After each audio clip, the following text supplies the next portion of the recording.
can be heard over this water.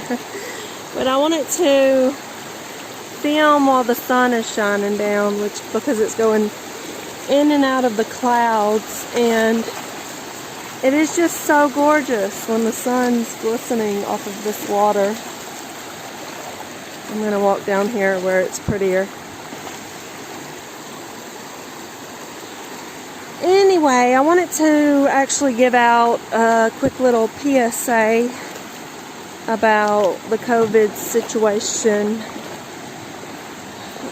Mainly like a sort of morale boost thing.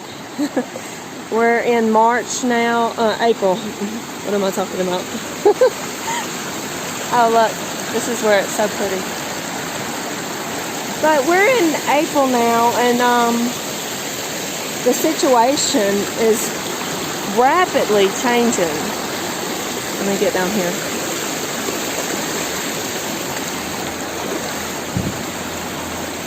I've got a baby in my other hand, by the way. Okay.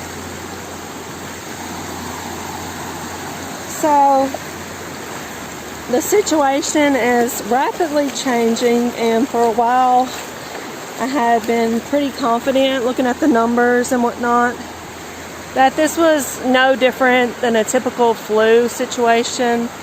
And the media, like they always do with everything, is just hyping up, you know, terrifying people.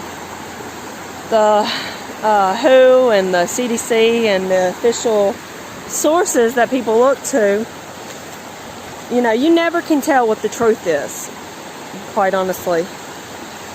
But I'm not even looking at the numbers anymore, honestly, because I think we may get a better understanding based off of what people are telling us. People that we actually know, I mean. Like people, there have been a few people in like the sort of carnivore community, vegan phobic, Megan Remedy, that actually know people that have died. And I just want to say we're praying for you guys. There have been people in my comment section who have dealt with this and said it was very persistent, lasted like a month, and that was the same situation I saw when you know, I thought my family in my town had it, and my mom, she was sick for at least a month. Like, it was getting pretty severe. So whatever this is, it seems to, you know, be pretty severe in certain people. I do think that for the most part, healthy people don't have anything to worry about. But a lot of the time when someone is like, oh, well, they were healthy and they had a really, really hard time overcoming this, well, you know, we don't always know these things. There seems to be, you know, something different about this. I think it may be safe to say at this point. Whether, I mean, I don't know. I'm not going to say for sure what I think the reason for that is. I think it could be a combination of things, you know.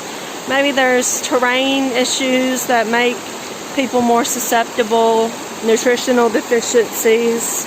I would say vitamin D is low, maybe even vitamin A, you know, things like that. Uh-oh, you dropped your... Oh no! He's very upset. He lost his little sucker. We have been coming here since before he was born.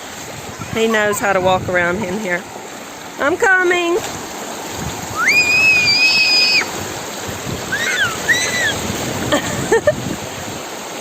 So yeah, like I was saying, I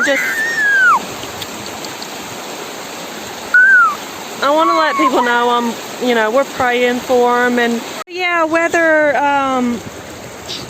you know, some doctors are saying that it doesn't look like a typical ventilator situation where the lungs just need help pulling in the air. That it's looking like there's an oxygen absorption issue in the lungs, I guess. You know, I'm not a doctor, I don't know. We'll have to hear from more of these people that are dealing with it. But maybe, you know, in the hospitals, maybe they're putting 60 gigahertz up in these bigger cities, and maybe so that's why people, once they do get sick with this, they're having a harder time getting over it. I'm also throwing around the idea of contamination of, you know, viruses that have been injected into us over the years, what that's doing to the system, and how that sort of, you know, looks with the response that people are having towards this. Because that's what that Judy Mikovits was saying, that it's like an overreaction, like the cytokine reaction. It's like your body just overreacts, and it's not the virus that kills you, because the virus can't. It's the body's response to it. So it's like the immune activation that happens after you get sick. And we're hearing that over and over with all sorts of things, autism, not just things like this. So this seems to play a huge part in all sorts of disease.